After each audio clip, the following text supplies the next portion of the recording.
Bienvenidos a un nuevo reportaje de Micromundos. Mi nombre es Martín Pitón y esta semana nuestra invitada es la exdiputada y exministro de Trabajo Graciela Camaño. Pero les voy a contar un poco el detrás de la escena de por qué se me ocurrió charlar con Graciela Camaño sobre muchísimos temas, pero tal vez arranqué por un tema que uno podría pensar que no está relacionado con su trayectoria política y académica.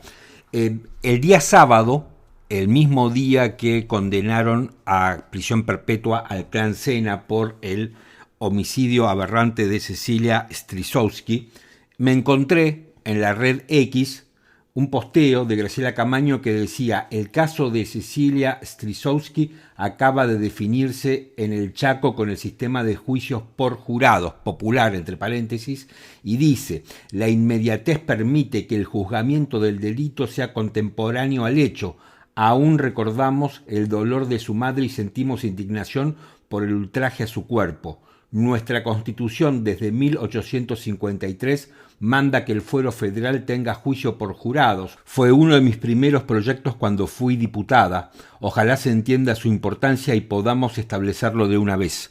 Esto decía Graciela Camaño en este posteo que me llevó a mí a llamarla y a mantener esta charla. Qué día, ¿eh? Qué día, ¿no?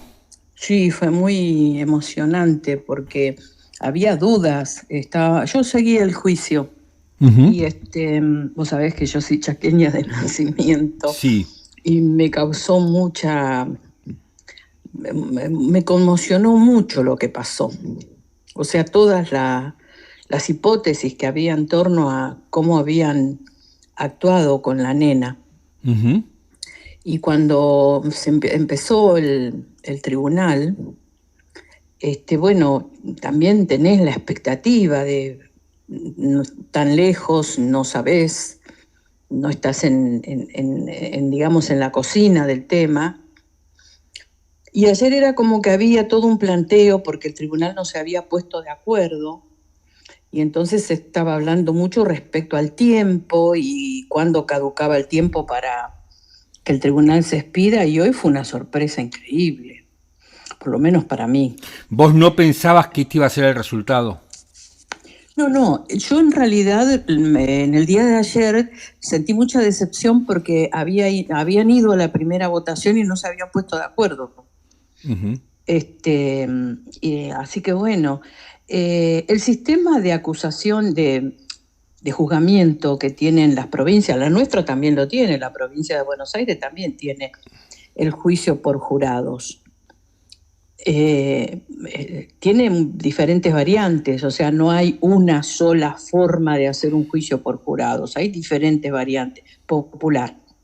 Pero el caso más paradigmático, lo que a mí siempre me llamó la atención, es por qué desde 1853, con la Constitución originaria, o sea que nuestra Constitución, después de dos intentos fallidos que tuvimos, o sea, tuvimos dos constituciones fallidas, sí. En 1853 logra generar un consenso entre 14 provincias, pero quedó afuera la provincia de Buenos Aires. Esa Constitución, que es la originaria, sí, en el proceso constitucional que terminó en 1860, tiene el artículo que manda a que haya juicio por jurados. En el ámbito federal, por supuesto, ¿no? Porque lo que tutela de alguna manera y organiza es el gobierno federal. A las provincias las organiza, por supuesto, las tiene en cuenta, pero después cada provincia tiene su propia organización. Entonces hay muchas provincias argentinas que tienen juicio por jurado. Y el tipo de delitos que la Constitución prevé que investiga el fuero federal son los peores delitos, porque son los delitos más complejos, los que tienen, digamos, una resonancia social muy fuerte, Ahora, y que son los que manejan los dineros más importantes del país, ¿viste? ¿Por qué te parece que siempre ha habido una suerte de resistencia a implementar el sistema? Bueno, por eso, porque son los famosos delitos de guante blanco, en donde está incluida la corrupción de funcionarios públicos, obviamente. Están incluida la trata de personas, el lavado de dinero, está incluido los crímenes transnacionales, qué sé yo, el tráfico de armas. Todo ese tipo de delitos son los delitos federales. Entonces siempre ha habido como una suerte de reticencia a dejar en manos del pueblo el juzgamiento de ese tipo de delitos. Y siempre se menospreció la capacidad jurídica del ciudadano común para ir a integrar un jurado. Ahora vos cuando mirás, hay países súper adelantados, denominados del primer mundo, que llevan adelante el juicio por jurado, ¿no? Y lo que tiene es que es expeditivo. Y esto que yo puse, a mí me lo enseñó mi profesor de Derecho Penal. Y tiene tanta lógica, ¿no? Porque él decía, el derecho penal debe ser el derecho que se debe juzgar en el momento. Porque si vos no sos contemporáneo al delito, no dimensionás el delito que cometió el delincuente. Cuando pasa mucho tiempo, hasta te podés llegar a apiadar por el delincuente. Claro. A ver, este caso, este asesinato macabro, tremendo en el Chaco, fue en junio del 2023. Quiere decir que un poco más de 2 años y está resuelto al día de hoy. Te pongo una contracara de este juicio, que es el juicio por los cuadernos, ¿no? Donde estaban haciendo un cálculo que podía durar 5 años, 10 años, digamos, desperfilando o tergiversando lo que tiene que ser esto que vos te referías recién, un juicio oral. No, oral no. Es juicio por jurado. Perdón, juicio por jurado. O sea, se buscan los ciudadanos aleatoriamente que van a componer el tribunal. Y después hay diferentes maneras, ¿no? Porque, por ejemplo, nosotros tenemos ahora el fallo del tribunal oral. Sí. El fallo, digamos, del tribunal popular. Culpables.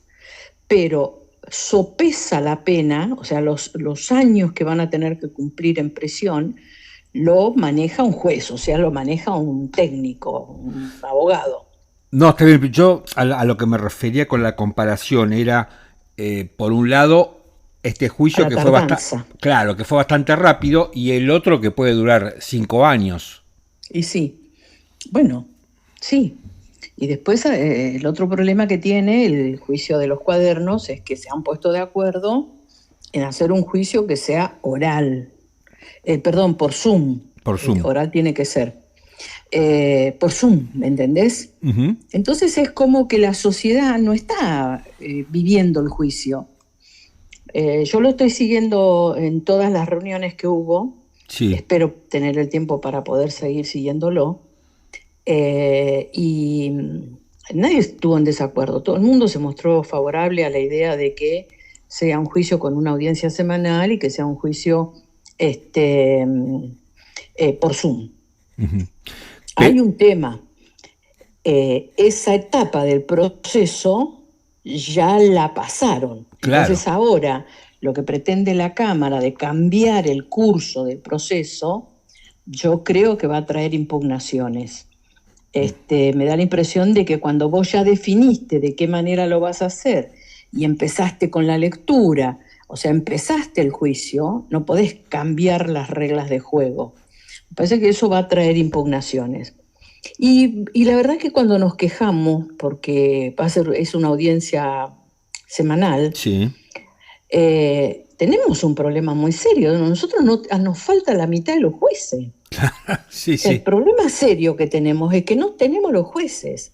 Y el problema serio que la sociedad debe saber es que el trámite que le corresponde hacer a la institución que la Constitución ordena sea la que sustancie la elección de los jueces, cumplió.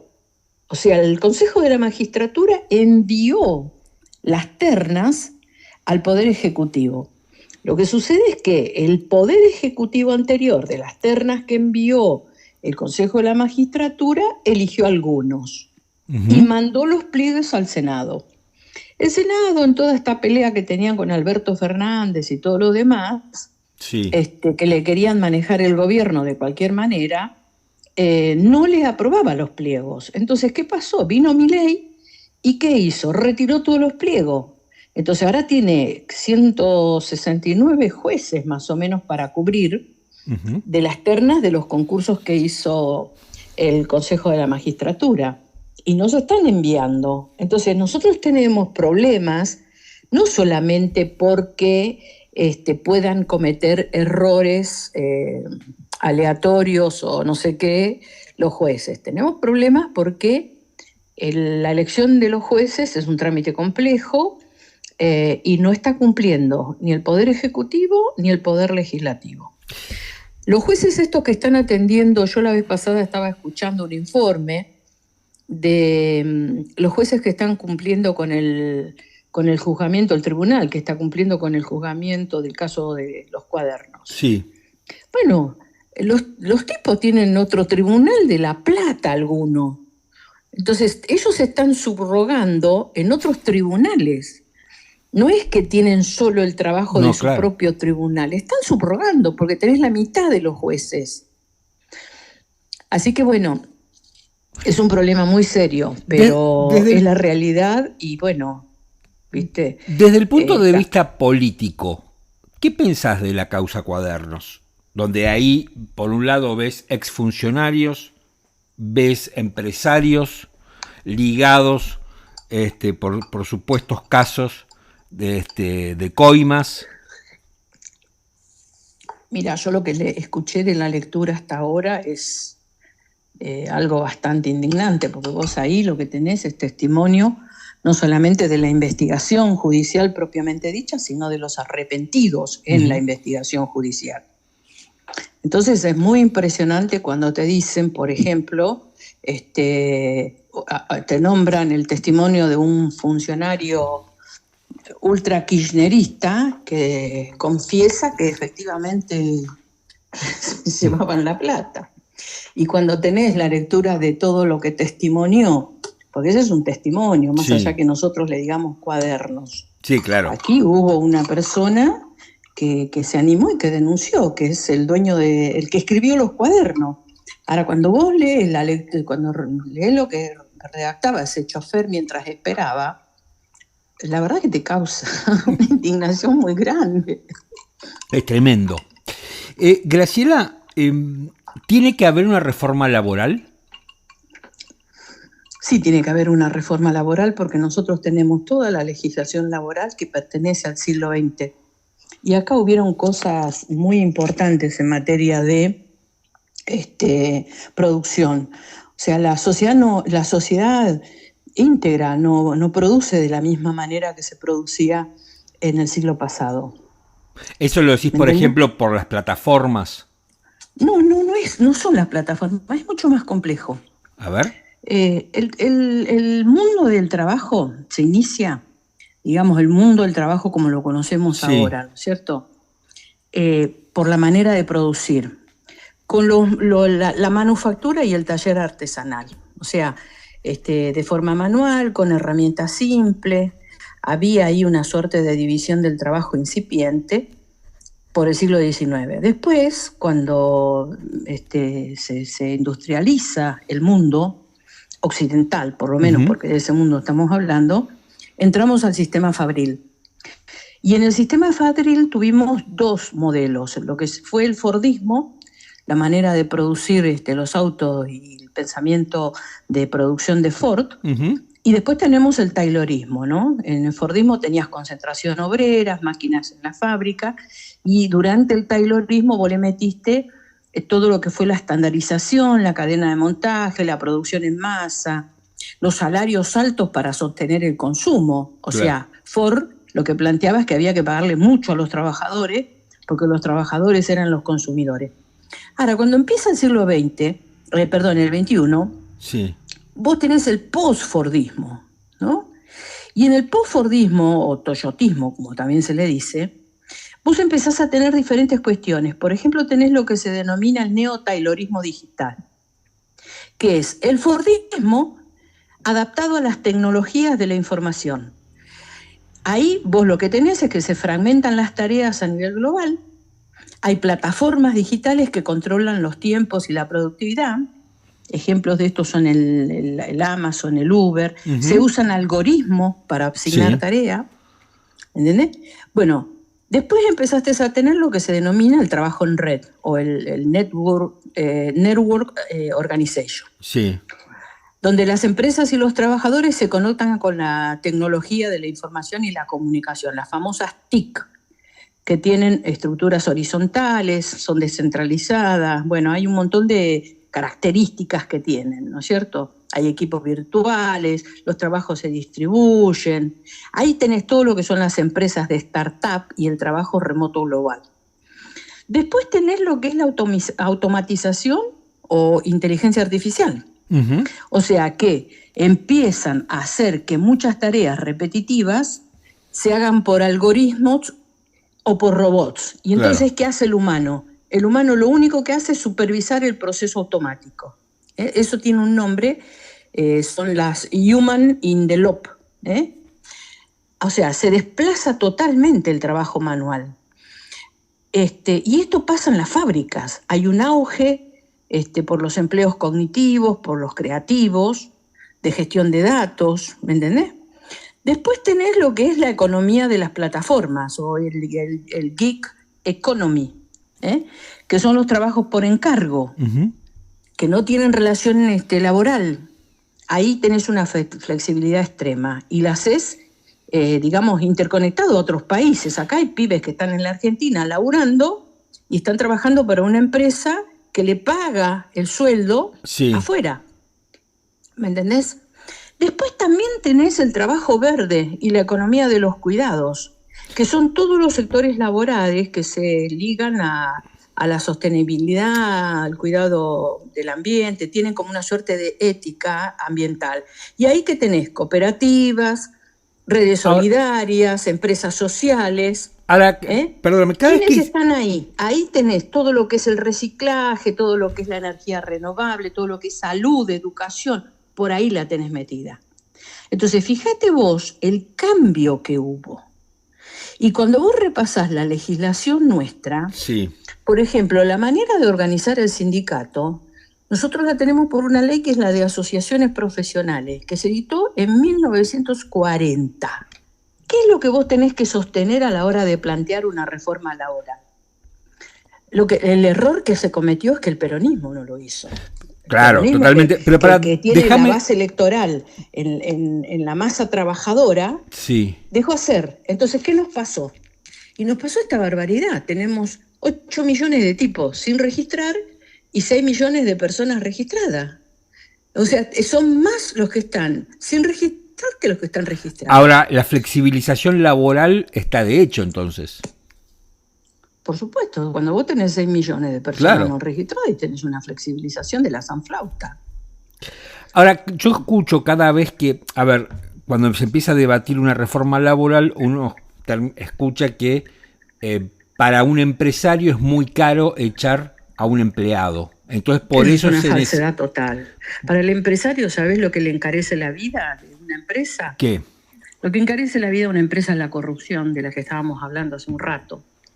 Encarece la vida de que este país sea un país que no tiene logística. No puede ser que vos en este país el 17% lo gastés en la logística, cuando en países como Estados Unidos, Europa, gastás el 5%. ¿Me entendés? Después no tenés una carga tributaria espantosa. Espantosa es la carga tributaria que tenemos. Y después tenés una burocracia ancestral, 400.000 papeles para poder poner en marcha tu empresa. Entonces, no es cierto. Y cuando vos mirás que desde el gobierno aparecen personas que te dicen que este es el problema, vos decís, la pucha, vienen por otro ajuste. Porque no pueden no venir por otro ajuste. Vos, para no venir por otro ajuste, tenés que tener un mayor conocimiento del mundo del trabajo, un real conocimiento, y no repetir como un loro lo que te dicen los abogados de los empresarios. Porque ahora, vos acá, esto se transforma en la discusión entre los abogados de los empresarios y los abogados de los sindicatos. Bueno, hay que sacarlo de ahí. Y hay que estudiar un poco, ¿me entendés? A ver, Esto es el tema de los juicios, que es lo que Sí, te dice. te iba a preguntar eso porque... ¿De dónde sacan los datos para decirnos que hay mucho juicio? Porque debe saber la sociedad de que el fuero penal, el fuero laboral sí. es un fuero local, o sea, tiene jurisdicción local. Cada provincia tiene su fuero laboral. No existe un fuero federal laboral. Nosotros lo que tenemos es la Justicia Nacional del Trabajo, que tiene sede en Cava. Sí. Y que tiene como competencia a las empresas que tienen domicilio en Cava. Exactamente. ¿Me entendés? Entonces, cuando a vos te dicen hay mucho juicio, ¿de dónde le sacan? ¿Del fuero nacional que es Cava? Entonces, aclaren, ¿de dónde sacan los datos? Porque para poder decir cuántos juicios hay, lo que deberías hacer es tomar un lapso de tiempo y mirar qué pasa en Cava, en Córdoba, en Santa Fe, provincia de Buenos Aires, ¿me entendés? Y la realidad es que vos buscás, cuando investigás un poco, y te encontrás con que no es cierto lo que te están diciendo. A ver, y cuando se habla de una mafia y una industria del juicio en el fuero laboral... El trabajador llega al juicio cuando el empleador incumple con las leyes del trabajo, cuando le vulnera sus derechos. El trabajador no va a hacerle un juicio a una persona que paga todo, que paga como corresponde, que tiene registrado al trabajador. Entonces, ¿qué es la mafia? ¿Cuál es la mafia? Como no puede discutir cuando está trabajando, porque tiene que aceptar lo que viene por su necesidad, discute al final, cuando lo dejaron sin trabajo, ¿me entendés? Claro. Entonces ahí es cuando el trabajador va a buscar justicia. Ahora, hay unos informes muy interesantes que hizo el Consejo de la Magistratura de Cava, que reconstruye una serie de datos entre 2015 y 2019. Y habla de 370.000 juicios iniciados. No tiene nada que ver con las cifras que tira. ¿Me entendés? Y después tenés cuántos llegan al final del camino. Porque antes de iniciar el juicio, en Cava, el trabajador tiene que pasar por el SECLO. Claro, o sea, tiene que pasar por una conciliación obligatoria. O sea, el trabajador tiene una mansadora que lo hace que nunca llegue al final. Bueno, también porque pasa mucho tiempo y el trabajador lo que necesita es la plata. Hay algo que hay que contar también, que yo no me acuerdo la proporción ahora, ni tengo la cifra, pero muchos de los juicios que se están tramitando son accidentes de trabajo que también tramitan en el fuero laboral, no son todos despidos. Claro, pero ahí también tenés otra cosa. No, pero hay números, ¿eh? Sí, yo no me los acuerdo yo. Sí, hay números, porque vos en el tema de los de accidentes de trabajo también hay un discurso mentiroso. ¿Por qué? Porque el trabajador, antes de ir a un juicio por un tema de riesgos de trabajo, tiene que pasar por las comisiones médicas. Sí. ¿Me entendés? Y después recién puede ir a un tribunal provincial a reclamar si es que tiene alguna diferencia. Ahora, el tipo pasó por la comisión médica que la maneja el gobierno. Claro. Ahora, el sindicalismo en términos generales, ¿no se quedó un poco en el tiempo? Sí, totalmente. Totalmente. Además, el sindicalismo argentino está construido sobre la base de una preeminencia y una manipulación muy grande del Estado. Yo, la verdad, estoy esperando cuál es la reforma que propone el gobierno liberal libertario. Porque vos fijate lo siguiente, si el laburante tiene que elegir un sindicato, tiene que elegir un sindicato que tiene personería gremial. ¿Quién le da la personería gremial al sindicato? El Estado, sí. Un funcionario del gobierno de turno.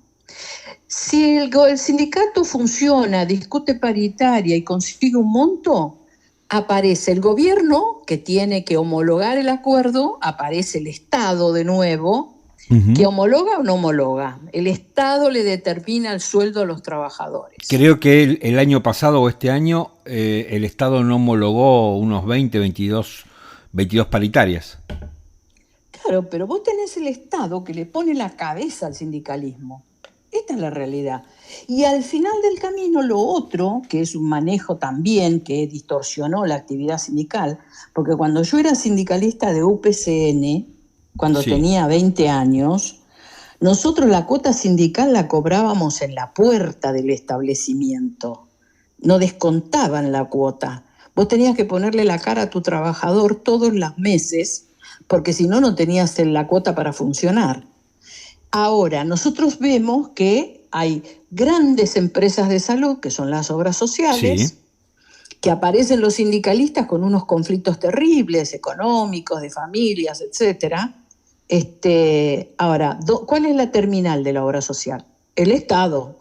El señor funcionario que está en la Superintendencia de Salud, que es el dueño de la caja, porque él es el que recibe la recaudación de las obras sociales y la distribuye. ¿Está claro? Claro. Hay que modificar todo eso. Sí, hay un sistema muy raro en la Argentina que es el sistema de salud o una parte del sistema de salud mezclado con los sindicatos. No es raro. No. En el mundo, cuando vos mirás los diferentes modelos o tipos de sindicatos, te encontrás que hay alguna actividad en la que los sindicatos descollan, según el país. Entonces, por ejemplo, muchas organizaciones sindicales en el mundo se dedican casi fundamentalmente a la educación. ¿Me entendés? Sí. Hay un fuerte componente educativo en la actividad gremial, con ámbitos de educación que son muy, muy importantes. Alemania tiene unas universidades y colegios sindicales que son muy importantes. Es cierto que no todos tienen el manejo del tema de la salud del trabajador, pero bueno, en Argentina se decidió que sí, y entonces el sistema de salud lo tenés dividido en 3. Todo lo que es la salud del trabajador que aporta en la obra social, todo lo que es la salud de aquel que no tiene trabajo en el hospital público y todo lo que es la salud de aquel que tiene una posibilidad y alcance en la medicina privada. Ahora, yo te digo una cosa, si no existieran las obras sociales, estaríamos quebrados, claro, quebrantados en materia de salud. ¿No puede pasar también que se necesite una renovación de las personas, de los sindicalistas? Bueno, eso tiene que formar parte de la renovación que tiene que haber en la legislación. Yo me acuerdo que cuando Facundo Moyano presentó el proyecto, casi lo matan. Todos los sindicalistas lo puteaban al pobre Facundo en 400 idiomas. Pero tenía razón. Y tenía razón en cuanto a que la reforma la tenían que hacer los sindicalistas. ¿Me entendés? Porque si no, pasa lo que pasa ahora, que vos te topas con que la reforma laboral la va a hacer un gobierno liberal libertario. Vamos a ver hasta dónde le da el piné a Milei para ser liberal. Y sacar los sindicatos, de tenerlos bajo la pata del Estado. Porque como te dije, el modelo argentino tiene ese problema. Sí. Y por supuesto que el modelo sindical no necesita ser demolido, sino que necesita una reforma de madurez, más democrática, con más inclusión, con menos dependencia del humor del gobierno de turno. ¿Me entendés? O sea, sí, necesitamos. El sindicato tiene que tener figuras de representación colectiva para los trabajadores que son los apps, los freelance, los económicamente dependientes, los repartidores. O sea, hay que permitir que haya convenios por tipos de vínculo. En fin, hay que hacer los mandatos claros y después del mandato que no haya posibilidades de que sigan eternizándose en los sindicatos. Claro. Eso sí es y hay que hacer la organización del sindicato con la participación de las minorías. O sea, en los gobiernos se conforman con la participación de las minorías. Vos vivís pidiéndole al gobierno nacional que tenga en consideración la opinión de las minorías. Sin embargo, el sindicato no. El tipo que gana se lleva toda la piñata. Claro.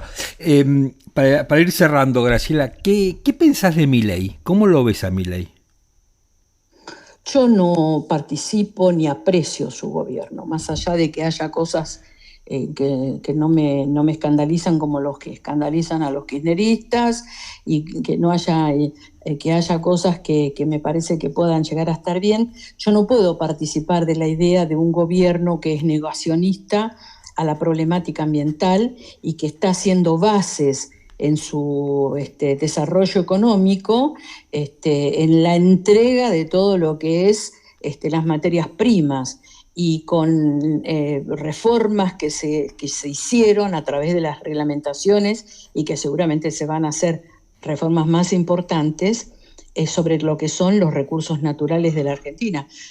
A nosotros nos expoliaron durante 30 años con un régimen de minería. Las mineras se llevaron los minerales de la Argentina sin siquiera tener un control, y nos dejaron los agujeros, los famosos pit de la minería en la cordillera.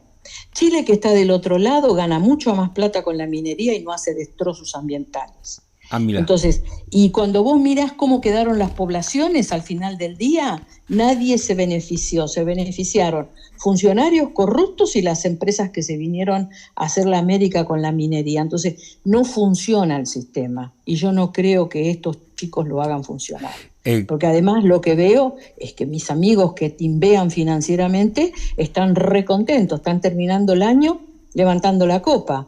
Claro. Y los tipos que tienen un comercio en donde yo vivo, es un cementerio de negocio, ¿entendés? Con lo cual no participo, no comparto el modelo. Me imagino que no debe estar muy de acuerdo con este acuerdo marco que se firmó con los Estados Unidos. No es un acuerdo, lo que firmaron es un marco, sí, por eso. Una referencia. Y lo otro no afecta lo arancelario. En realidad lo que él hizo fue comprometerse a abrir la economía. Hay 19 concesiones a los Estados Unidos, en donde lo que le va a permitir a Estados Unidos es meterse fundamentalmente en algo que siempre se protestó acá, y que yo nunca entendí por qué protegíamos tanto, que es el tema de la patente de los medicamentos. Por el poder del lobby de los laboratorios debe ser. Y yo, nunca lo entendía eso, te digo con honestidad. Ese es un tema. Después hay un tema con el tema de la carne, ¿viste? Pero en realidad nosotros no nos vamos a salir del Mercosur con este acuerdo, porque no toca el tema arancelario. Esto es todo lo paraarancelario, o sea, todo lo que está vinculado con flexibilizar para que las empresas extranjeras entren. Por ejemplo, se está hablando de que se va a permitir la explotación mineral en el ambiente periglaciar, sí. ¿viste? Que es una gran discusión. Bueno, pero resulta que el gobierno defensor del ambiente, peronista, kirchnerista, tenía la ley y no la reglamentó. Claro. Entonces ni necesita ley, mi ley. Con una reglamentación le entrega a los periglaciares. Claro. Y finalmente, ¿Cristina es una calamidad para el peronismo? Mira, yo no lo voy a decir ahora que está presa. Yo nunca participé de su espacio político porque nunca me gustó lo que hacía. No solamente en las formas, sino fundamentalmente en el fondo. Uh-huh. Cacareaban por un lado y ponían el huevo por el otro. Con el tema minero, de los 30 años que tuvo la entrega minera, 10 fueron de Menem y 20 fueron de ella. Claro. Entonces, cuando ahora te dicen le van a entregar el cobre, los materiales raros, hermanito, le estuviste entregando a cualquiera vos. O sea, ya la entrega había comenzado. Sí, cuando en la década del 90 Menem les arma un régimen por el cual no pagaba ningún impuesto. O sea, le arma un rigui. Sí. Nosotros vamos a tener la actividad minera subvencionada por 70 años. Un siglo de regalar la riqueza de nuestras montañas a empresas transnacionales. Y no son los siglos de Milei, 30 años fueron del kirchnerismo. Claro. Graciela, muchísimas gracias por esta charla. No, por favor, te agradezco a vos que me hayas llamado. Un abrazo, hasta luego. Chao.